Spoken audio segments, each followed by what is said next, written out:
तानि देव सवितर्दुरितानि परासुव यद्भद्रं तन्न आसुव। परम पूज्य गुरुदेव परम श्रद्धेय आचार्य श्री महाराज की सूक्ष्म उपस्थिति को नमन वंदन प्रणाम करते हुए यहाँ पर हम सबका मार्गदर्शन करने वाले और व्यक्ति निर्माण से विश्व निर्माण की इस ऐतिहासिक यात्रा में अपनी विशेष सहभागिता भूमिका और योगदान प्रदान करने वाले हमारे पूज्य स्वामी जी महाराज हमारे बीच में हैं, उनको भी हम प्रणाम करते हैं, नमन करते हैं। इसी प्रकार से संगठन की सेवाओं में निरंतर सेवा प्रदान कर रहे हमारे पूज्य संत वृंद और आप सभी योग योद्धा साधक भाई बहनों को मैं प्रणाम करता हूँ। सभी को ओम। पूज्य स्वामी जी ने जैसे अभी हमको बताया कि आज हम इस सत्र में विशेष रूप से यज्ञ विज्ञान या यज्ञ से संबंधित हम कुछ विशेष जानकारी प्राप्त करने का प्रयास करेंगे। हम यज्ञ कितने प्रकार के करते हैं? यज्ञ कितने प्रकार के होते हैं? 5 प्रकार के। सामान्य रूप से दैनिक यज्ञ जो होते हैं वो 5 प्रकार के होते हैं। प्रधान रूप से मुख्यतया 21 प्रकार के यज्ञ होते हैं, जिसको 3 विभागों में नित्य यज्ञ, नैमित्तिक यज्ञ और काम्य यज्ञ के रूप में उसको वर्णित किया गया है। नित्य यज्ञ जो आपने कहा ना, पंच महायज्ञ, महर्षि मनुजी द्वारा प्रोक्त पंच महायज्ञ, ब्रह्म यज्ञ, देव यज्ञ, बलिवेश्वर देव यज्ञ, अतिथि यज्ञ, पितृ यज्ञ, ये पंच महायज्ञ। फिर नैमित्तिक यज्ञ, नैमित्तिक माने किसी निमित्त विशेष से जो हम हवन करते, जैसे दीपावली और होली पर जो नए अन्न आते हैं उसका सेवन करने से पहले हम हवन करते हैं, इसलिए वासंती नव सस्येष्टि, नए अन्नों के द्वारा हवन। शारदीय नव सस्येष्टि, शरद ऋतु में आने वाले जो नए अन्न है उससे हवन करना, ये एक नैमित्तिक यज्ञ। इसी प्रकार हम जो शादी विवाह से लेकर के जो संस्कार करते हैं, जो हमारी 16 संस्कारों की जो पावनी परंपरा है, उस समय जो हम यज्ञ आदि करते हैं वो भी एक संस्कार निमित्त पे हम यज्ञ कर रहे हैं। तो इस प्रकार से ये सारे के सारे यज्ञ कैसे होते हैं? नैमित्तिक। कैसे होते हैं? नैमित्तिक। और तीसरे होते हैं काम्य यज्ञ। कौन से यज्ञ? जो किसी कामना विशेष से, उद्देश्य विशेष से, लक्ष्य विशेष को ध्यान में रख करके प्रवृत्त होकर के किए जाने वाले जो यज्ञ होते हैं उसको कहते हैं काम्य यज्ञ। श्री कामो यजेत, पुत्र कामो यजेत, स्वर्ग कामो यजेत, और भी अलग अलग उद्देश्य के लिए जो हम चिकित्सा यज्ञ करते हैं, एक हमारा कोई रोग है वो ठीक हो जाए, आरोग्य की दृष्टि से करते, ये सब यज्ञ काम्य यज्ञ कहे जाते हैं। और यही सारे यज्ञ को और 3 कैटेगरी के अंदर भी बताइए, सात्विक भी हो सकते हैं, राजसिक भी हो सकते हैं और तामसिक भी हो सकते हैं। तो ये यज्ञ के प्रकार के बारे में थोड़ा सा आपको बताया, और आज हम इस सत्र में मुख्य रूप से देव यज्ञ और चिकित्सा यज्ञ, इस 2 यज्ञ के विषय में विस्तार पूर्वक जानने का हम प्रयास करेंगे।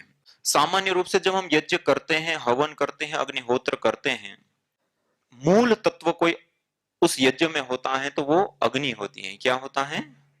अग्नि होती है। और आप देखिए हमारी भारत की विशेषता, अग्नि ही सर्वा देवता, अग्नि को समस्त देवताओं का दर्जा दिया गया है। अग्निर्वै देवानाम मुखम, अग्नि समस्त देवी देवताओं का मुख है। और आपने देखा होगा कोई भी द्रव्य को हम छोड़ते हैं तो किधर आता है? अग्नि किधर जाती है? क्यों? ऊर्ध्वम गच्छन्ति सत्वस्था, मध्ये तिष्ठन्ति राजसा, जघन्य गुण प्रतिष्ठा, अधो गच्छन्ति तामसा। तो जो सत्व तत्व है वो ऊपर की ओर उठता है, और अग्नि इस धरती का सत्वतम सत्व रूप तत्व है।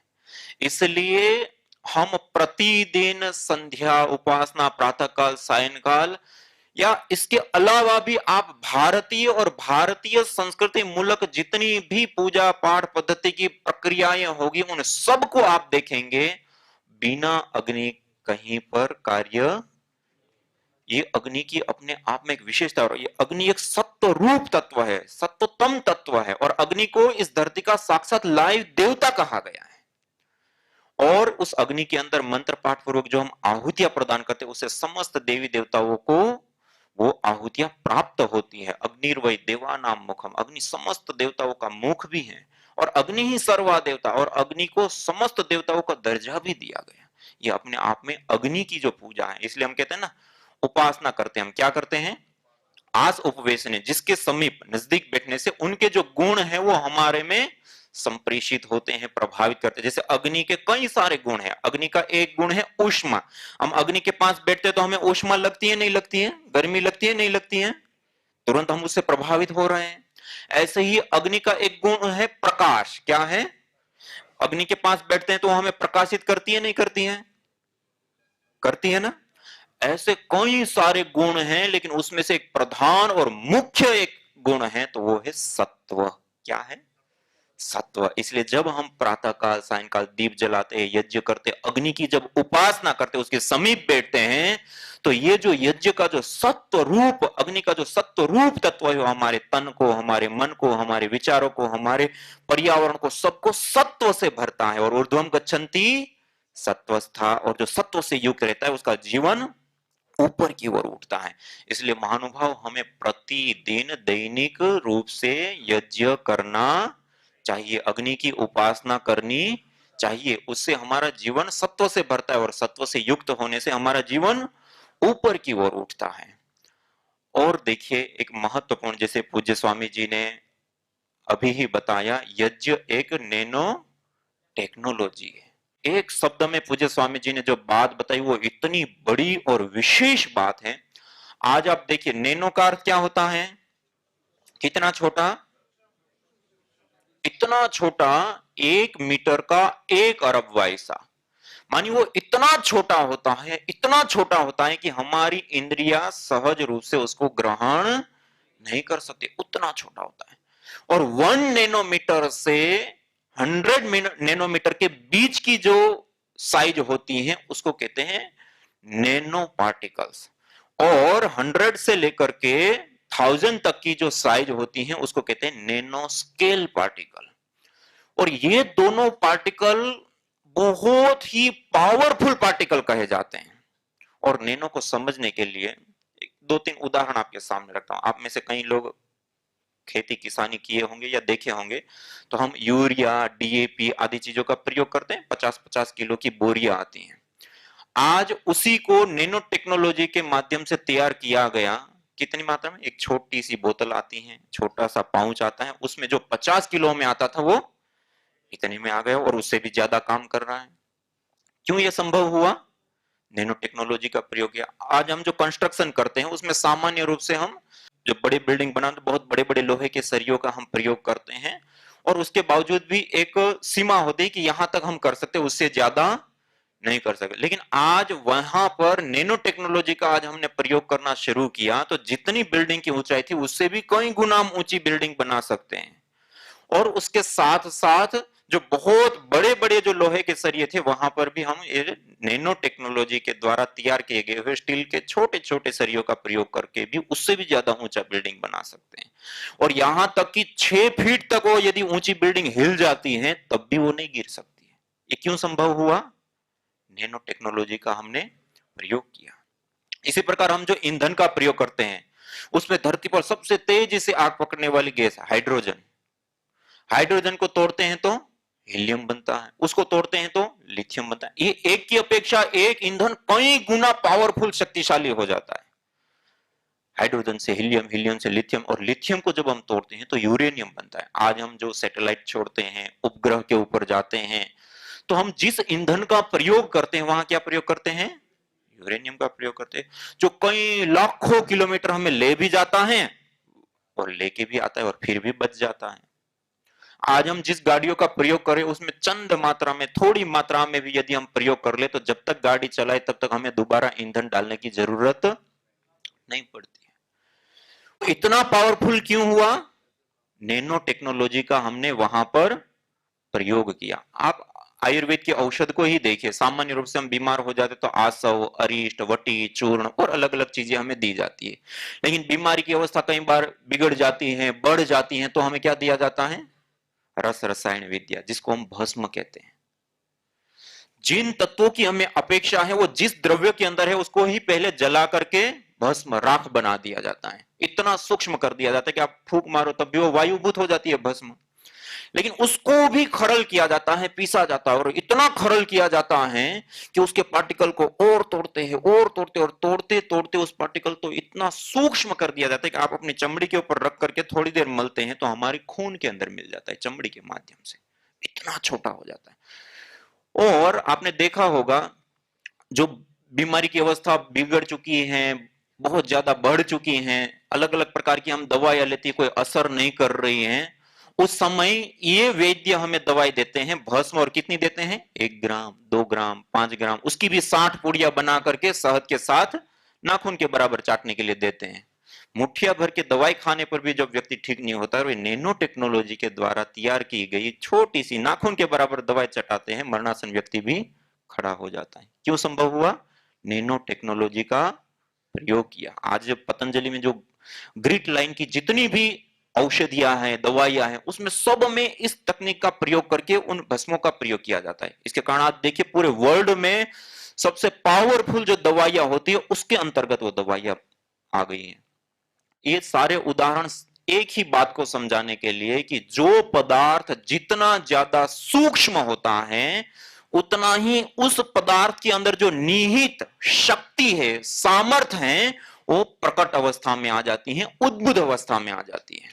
और उस पदार्थ का जब हम प्रयोग करते हैं तो उसका जो परिणाम होता है वो सामान्य द्रव्य की अपेक्षा कई गुना ज्यादा होता है।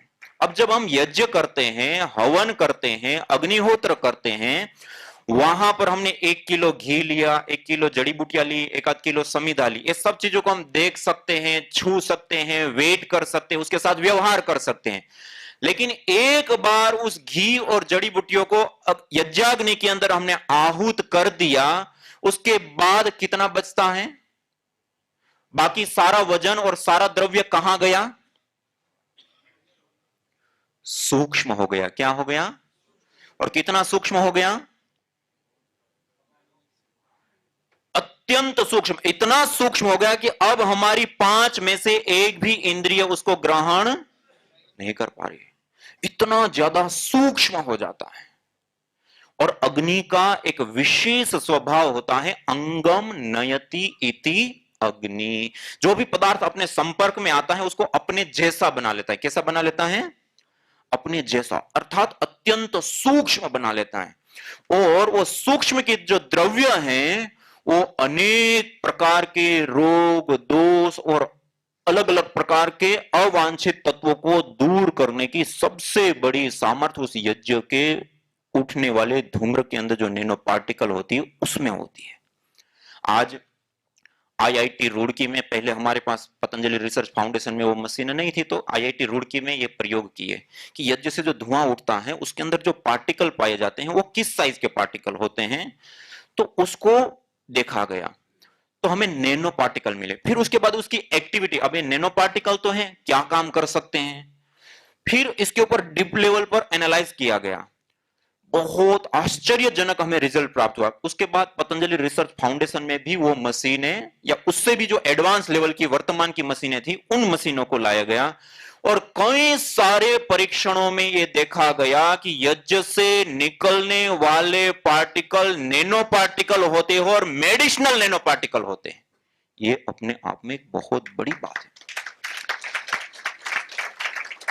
आज मॉडर्न मेडिकल साइंस में नैनो टेक्नोलॉजी के ऊपर दवाइयां बनाने के लिए हजारों करोड़ रुपए का खर्च किया जा रहा है, रिसर्च की जाए, शोध की जा रही है, अनुसंधान किए जा रहे हैं, और आज उसके भी परिणाम जहां तक नहीं पहुंचे हैं, उन नैनो पार्टिकलों के जो परिणाम, महानुभाव, आपको अपनी संस्कृति के प्रति गर्व होगा। यज्ञ से निकलने वाले नैनो पार्टिकल सामान्य बीमारियों को ट्रीट और ठीक करने के साथ साथ कैंसर जैसी घातक बीमारियों को भी ठीक करने की सामर्थ्य रखते हैं। तो ये पूज्य स्वामी जी ने जो कहा आते ही कि यज्ञ एक नैनो टेक्नोलॉजी है, तो ये कैसे हैं और कैसे काम करती हैं उसके ऊपर थोड़ा सा आपको विशेष रूप से बताया। अब देखिए, हम जब यज्ञ करते हैं, हवन करते हैं, अग्निहोत्र करते हैं, तो हमारे जीवन के लिए क्या लाभ देता है या क्यों हमें करना चाहिए। सामान्य रूप से हम आयुर्वेद को देखें तो आयुर्वेद की दो प्रतिज्ञा ये शुरुआत में करता है, स्वस्थ से स्वास्थ्य रक्षणम, आतुरस्य विकार प्रशमनम। स्वस्थ व्यक्ति को स्वस्थ रखना ये पहली प्रायोरिटी है, और दूसरा किसी कारण से बीमार हो गया तो उसको ठीक करना। तो जब स्वस्थ व्यक्ति को स्वस्थ रहने के लिए सदवृत्त का जब वर्णन किया जाता है, वहां एक ही प्रकरण के अंदर 4 बार एक ही बात को दोहराया गया है कि स्वस्थ व्यक्ति को हमेशा स्वस्थ रहने के लिए यज्ञ, हवन, होम, अग्निहोत्र करना चाहिए प्रतिदिन। अब क्यों कहा, यदि उसके पीछे आप सोचेंगे तो सबसे पहला कारण देखिए, हम जिस जीवन को सुचारू रूप से जी रहे हैं उसको सुचारू रूप से आगे बढ़ाने के लिए हमें एनर्जी, ऊर्जा, शक्ति चाहिए। क्या चाहिए? शक्ति चाहिए ना। शक्ति होगी तो चलेंगे, नहीं हो तो नहीं चल पाएंगे। शक्ति को प्राप्त करने के लिए हम क्या करते हैं? आहार लेते हैं। क्या लेते हैं? वो आहार हम कितने रूपों में लेते हैं? धरती पर कितने रूपों में द्रव्य पाए जाते हैं? 3 रूपों में, ठोस, द्रव और गैस फॉर्म में। इन्हीं तीनों रूपों में हम आहार लेते हैं। ठोस रूप में रोटी, दाल, चावल, सब्जी आदि लेते हैं हम। द्रव रूप में पानी, दूध, जूस आदि हम लेते हैं, और गैस फॉर्म में प्राण वायु हम लेते हैं। ये 3 रूपों में आहार लेते हैं, नहीं लेते हैं? इससे हमें एनर्जी, ऊर्जा, शक्ति मिलती है और उससे हम चलते हैं। अभी जो 3 रूपों में हम आहार लेते हैं उसमें सबसे ज्यादा आहार कौन सा हम लेते हैं? भोजन कितनी बार लेते हैं 24 घंटे के अंदर? ठोस रूप आहार रोटी, दाल, चावल 2 बार, 3 बार। लेकिन उसी 24 घंटे के अंदर द्रव रूप आहार पानी, दूध, जूस आदि कितनी बार लेते हैं? 5 बार, 10 बार। गर्मी है तो थोड़ा ज्यादा, ठंडी है तो थोड़ा। लेकिन उसी 24 घंटे के अंदर वायु रूप आहार हम कितनी बार लेते हैं? कितनी बार? आज तक हमने कभी गिना ही। 24 घंटा, एनी टाइम, खाते पीते, उठते बैठते, चलते फिरते, यहां तक कि रात को सो गए तब भी हमारा कोई आहार चल रहा है तो वायु रूप आहार। ये करीब करीब 24 घंटे के अंदर हम 11,000 लीटर से ज्यादा वायु का प्रयोग कर जाते हैं। ये हमारा सबसे ज्यादा लिए जाने वाला आहार होता है। अब इंपोर्टेंट आहार देखिए, महत्वपूर्ण आहार, ज्यादा तो हुआ वायु। इंपोर्टेंट आहार हम रोटी, दाल, चावल, सब्जी आदि लेना छोड़ दे तब भी हम 2-3 महीना जीवित रह सकते हैं। द्रव रूप आहार पानी, दूध, जूस आदि लेना छोड़ दे तब भी हम 2-3 सप्ताह जीवित रह सकते हैं। लेकिन वायु रूप आहार लेना छोड़ दे तो कितनी देर रह पाएंगे? 2 से 3 मिनट भी जीवित रहना मुश्किल हो जाता है, और वो भी तब जब पहले भर ले।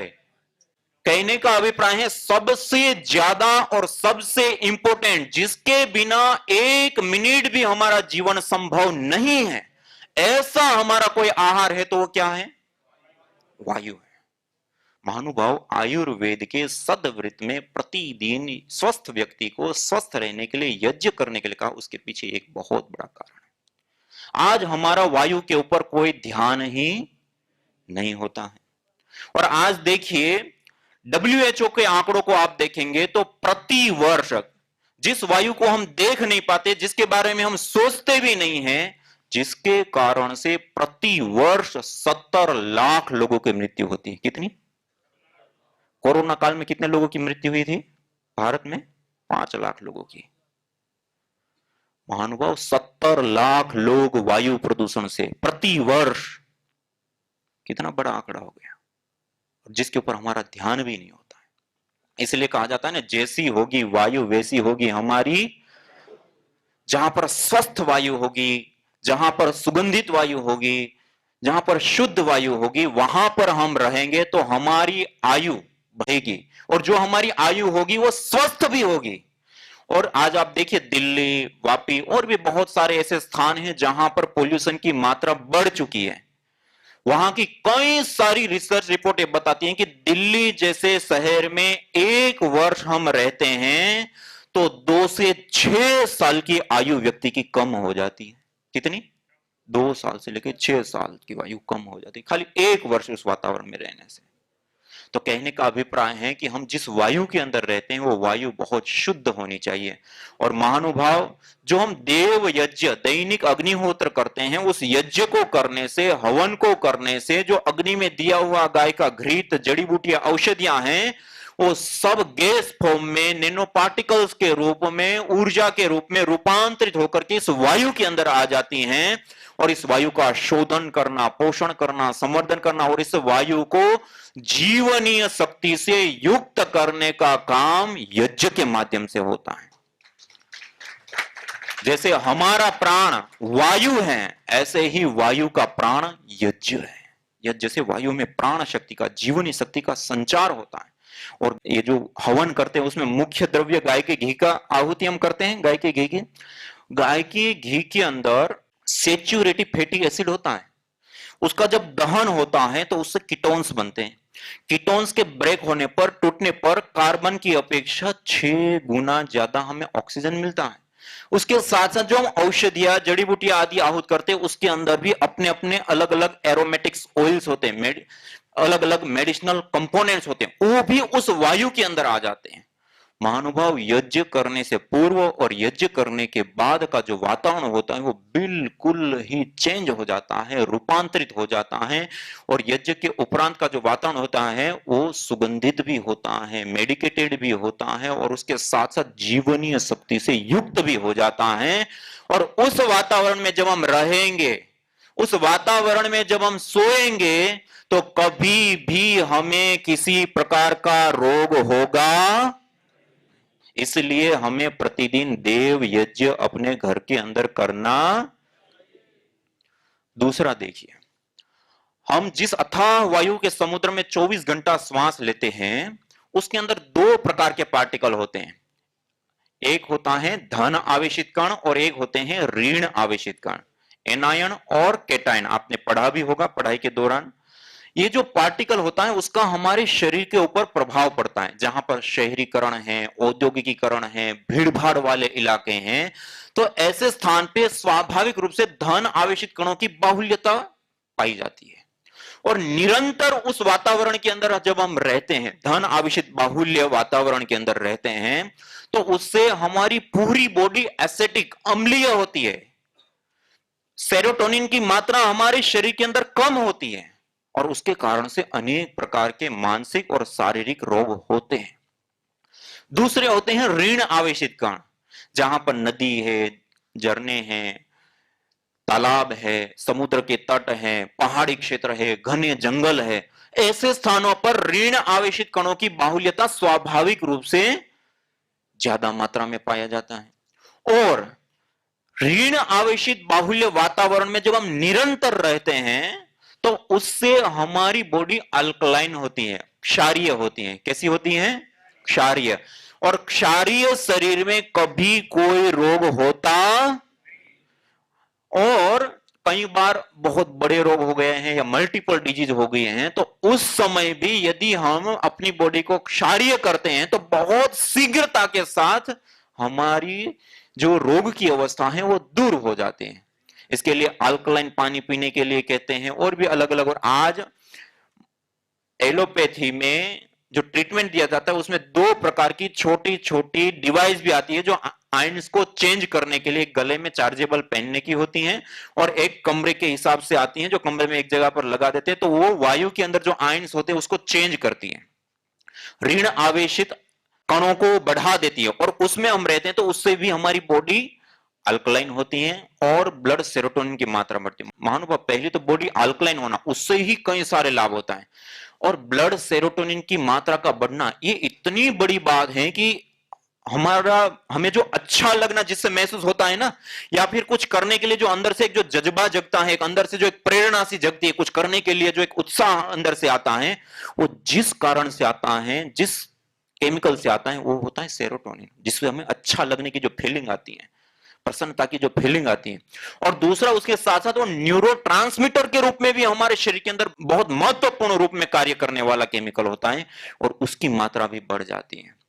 और जिस स्थान पर प्रतिदिन 5 से 10 मिनट का यज्ञ होता है, जो हम देव यज्ञ करते हैं, जिस स्थान पे प्रतिदिन 5 से 10 मिनट का यज्ञ होता है, वहां के वातावरण के अंदर प्रति क्यूबिक सेंटीमीटर एयर के अंदर 200 से 400 ऋण आवेशित कण पाए जाते हैं। ये इतनी बड़ी संख्या होती है, जो कई 100 किलोमीटर तक घना जंगल हो और वहां का जो एटमॉस्फेयर होता है, ऐसा एटमॉस्फेयर आप यज्ञ करके अपने घर के अंदर निर्मित कर सकते हैं।